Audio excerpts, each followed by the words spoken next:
आत्मज्ञान। सुखदेव जी के पिता श्री वेदव्यास जी अपने पुत्र को आत्मज्ञानी बनाना चाहते थे। इसलिए उन्होंने आत्मज्ञान प्राप्त करने के लिए उनको मिथिला नगरी में विदेहराज जनक की सेवा में भेजा। सुखदेव जी ने वहां की भव्यता को देखा, पर उनके मन में कोई विकार उत्पन्न नहीं हुआ। वह भवन की पहली ड्योढ़ी पर पहुंचे। उस समय द्वारपालों ने उन्हें वहीं धूप में रोक दिया। न बैठने को कहा, न कोई बात पूछी। वे तनिक भी खिन्न न होकर वहीं धूप में खड़े हो गए। 3 दिन बीत गए। चौथे दिन उन्हें एक द्वारपाल ने सम्मानपूर्वक दूसरी ड्योढ़ी पर ठंडी छाया में पहुंचा दिया। वह वहीं आत्मचिंतन करने लगे। उन्हें न तो धूप और अपमान से कोई क्लेश हुआ और न ठंडी छाया तथा सम्मान से कोई सुख हुआ। इसके बाद राजमंत्री ने आकर उनको सम्मान के साथ सुंदर प्रमदावन में पहुंचा दिया। वहां 50 नवयुवतियों ने उन्हें भोजन कराया और उन्हें साथ लेकर हंसती, खेलती, गाती और नाना प्रकार की चेष्टा करती हुई प्रमदावन की शोभा दिखाने लगी।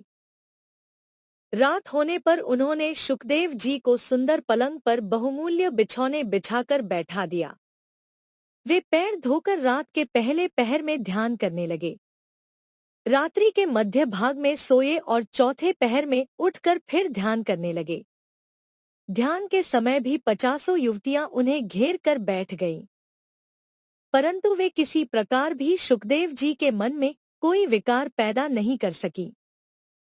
इतना होने पर दूसरे दिन महाराज जनक ने आकर उनकी पूजा की और ऊंचे आसन पर बैठाकर अर्घ्य और गोदान आदि से उनका सम्मान किया।